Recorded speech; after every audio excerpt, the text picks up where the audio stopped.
Ahora, ¿ustedes se acuerdan cuando el exgobernador de Veracruz, Miguel Ángel Yunes Linares, aseguraba que había recuperado casas, departamentos y hasta millones de pesos de Javier Duarte en el extranjero? Estamos en Houston, aquí precisamente en Woodlands, que es el fraccionamiento más lujoso de Houston. Son bosques, son lagos, campos de golf, un lugar para vivir extraordinariamente bien. Aquí, Duarte y sus cómplices compraron decenas de casas, literalmente, decenas de casas. Bueno, pues resulta que nada de eso se concretó y el gobierno de Cuitláhuac García decidió literalmente soltar el caso. Así como lo escuchan, el dato es oficial. En diciembre del 2019, el gobierno de Veracruz, ya en manos de Cuitláhuac García, abandonó el proceso legal para recuperar esos bienes en la Corte de Estados Unidos. Duarte camina solo hacia la cárcel. Él ha construido todo un escenario jurídico para ir a la cárcel. Pero aquí el tema no es solo la cárcel, el tema es devolver lo que se robaron. Son muchos miles de millones de pesos. De acuerdo a la Auditoría Superior de la Federación, son 35,000 millones en 3 años. ¿Cómo se supo esto? Bueno, todo salió a la luz a través de documentos de la Corte del Condado de Miami en Florida, donde estaban en curso varios litigios para reclamar propiedades que, según las investigaciones, pertenecían a Javier Duarte o a su red cercana. Y lo que revelan los registros es claro. El 9 de diciembre del 2019, el gobierno veracruzano tenía que presentar una prueba de entrega de proceso internacional, pero no la entregó. Y no fue por olvido. Fue porque simplemente decidieron no seguir. Ahora, ¿no tenían abogado?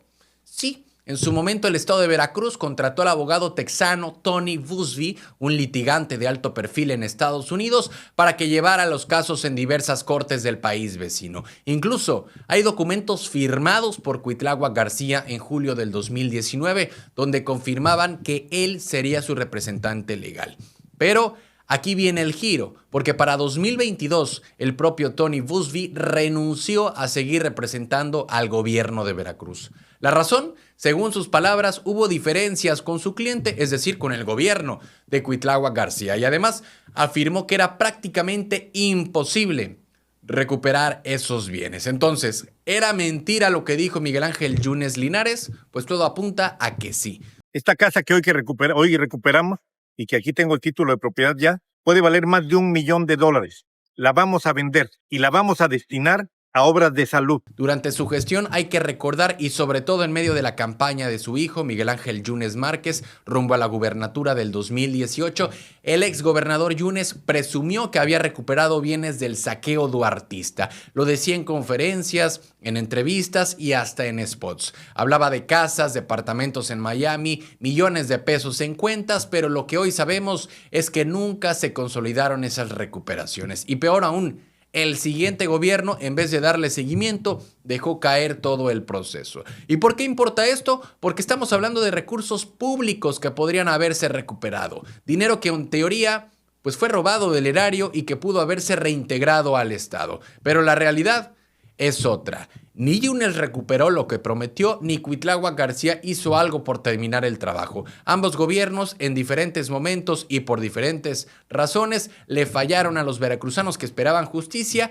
¿Y ahora qué? Pues a estas alturas el proceso está abandonado legalmente, el abogado ya se deslindó y no hay una ruta clara para retomar las demandas. Esto significa que si aún hay bienes de Duarte en el extranjero, nadie los está reclamando oficialmente. Y eso es lo más grave, porque más allá del debate político entre panistas y morenistas, lo que queda claro es que se perdió una oportunidad real de recuperar parte del daño que hicieron a Veracruz. Así que mientras unos presumen lo que no lograron y otros ignoran lo que deberían perseguir, los bienes de Javier Duarte, si es que existen, siguen allá, fuera del alcance de la justicia mexicana, y los veracruzanos, pues como siempre, mirando desde la orilla.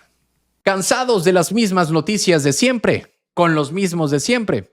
Aquí lo contamos sin rollos, directo y diferente. Dale click a la campanita, suscríbete y entérate de lo que de verdad está pasando en Veracruz y en la política. Noticias locales. Y ahora, otro golpe para la Fiscalía de Veracruz. Un caso que pintaba para ser histórico terminó desinflándose en los tribunales. 2 personas acusadas de participar en un fraude millonario en el DIF estatal fueron absueltas. Y lo más grave es que el testimonio clave del caso lo echó todo para abajo.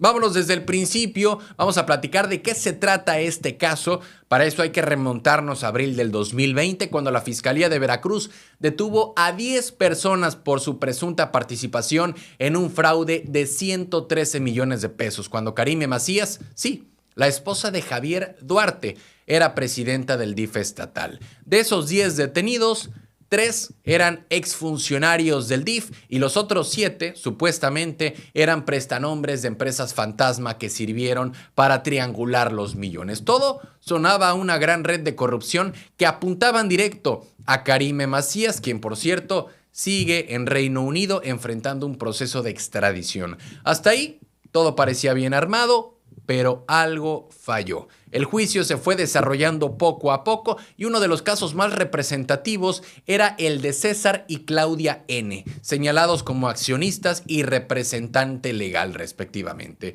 de 2 empresas presuntamente fantasmas de Prefaco y Serené, así se llaman las empresas. Ambos fueron encarcelados en el penal de Pacho Viejo, estuvieron más de 1 año ahí y luego siguieron su proceso en libertad. Pero esta semana el juez de enjuiciamiento los absolvió por completo. ¿Por qué? Porque la propia testigo clave de la fiscalía, una ex jefa de licitación del DIF llamada Laura Elena Vega, confesó que ella falsificó sus firmas. Sí, así como lo escuchan. Una testigo de la fiscalía confesó que las firmas eran falsas. Laura Elena, quien trabajó en el área de licitaciones del DIF, dijo que su jefe directo le ordenó falsificar firmas para poder hacer pagos millonarios a empresas fachada, y ese jefe era Víctor Manuel Carrizo, entonces subdirector de Recursos Materiales, y que hoy está preso por ese presunto desfalco. Y no solo fue el testimonio, los peritajes de grafología confirman que las firmas no coincidían con las de César ni Claudia, o sea, todo el caso contra ellos se vino abajo. ¿Qué ha dicho la Fiscalía de Veracruz? Nada. Hasta el momento no ha emitido ningún comunicado, cuando en otros casos, como en los mediáticos, sí suelen salir a dar postura o a expresar su inconformidad con los fallos judiciales.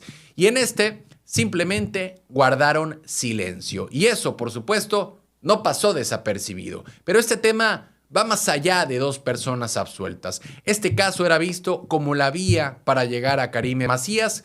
Y aunque todavía hay funcionarios del DIF presos y acusados como el propio Carrizo y Oval, el eslabón clave, Karime Macías, sigue libre en Reino Unido. Karime, por cierto, sigue enfrentando el proceso desde libertad en Londres, gracias a una garantía de más de 3 millones de pesos que entregó ante el juez británico. Y entonces, ¿quiénes fueron los verdaderos prestanombres? Porque esa es la gran pregunta que ahora nadie sabe responder. Porque si César y Claudia eran inocentes, pues ¿quiénes sí recibieron los millones? ¿Quién está detrás de estas empresas y dónde está ese dinero? Por el momento, la Fiscalía no ha dado respuesta y el riesgo es claro, que todo este esfuerzo, todas estas investigaciones, todas estas detenciones, comunicados y declaraciones, pues lleguen a terminar en nada. Porque más allá de los nombres, más allá de que si es Karim o si es Duarte o si es Yunes el que inició las investigaciones, lo que este caso nos recuerda es que la justicia no puede depender del show mediático.